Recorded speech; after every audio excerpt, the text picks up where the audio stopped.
Hand therapy is something that not a lot of people totally know about, all of its benefits. I would say that probably the most obvious reason people would think that they are being referred to a hand therapist would be after some sort of surgical intervention, whether that be a joint replacement of the finger, a wrist fracture that requires surgery, an elbow fracture, something like that. But hand therapists can do a lot of other things that most people aren't aware of. For instance, one of our main topics for hand therapy is trying to prevent further injury to the hand, elbow, or wrist.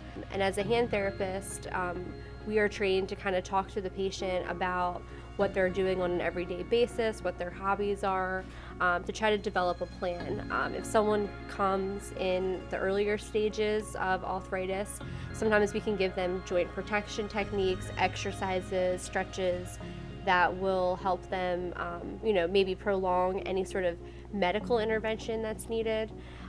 This also applies to people that are experiencing symptoms such as carpal tunnel.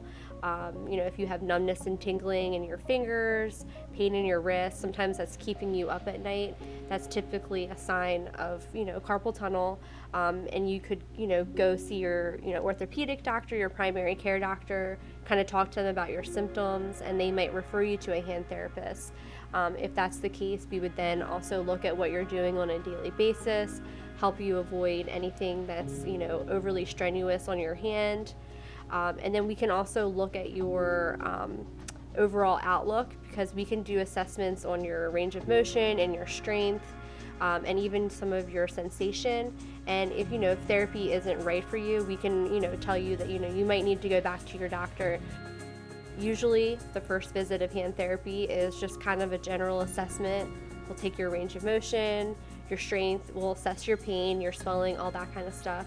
Kind of talk to you about what you do on an everyday basis, because that's important for developing your therapy goals. So when we see someone post-surgery, we kind of talk to them about what their goals are, what kinds of things they were doing prior to surgery that is their priority for coming back after surgery.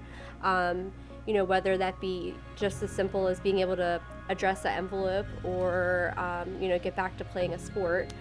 One of the things that's really important to talk to your hand therapist about and have a pretty good solid discussion about is setting realistic goals for getting back into your post-surgical life, or even if you don't have surgery, after we discuss your arthritis and your carpal tunnel symptoms, what works and what doesn't work, is important, because if you have a super active lifestyle, you may not be able to achieve your goals as quickly as you would like, and just kind of working with you on how you can progress up to that and how long it will take. If you are someone that lives a very sedentary life and you just need to get back to typing, writing, doing little things around the house, your goals might be achieved at a lot quicker rate.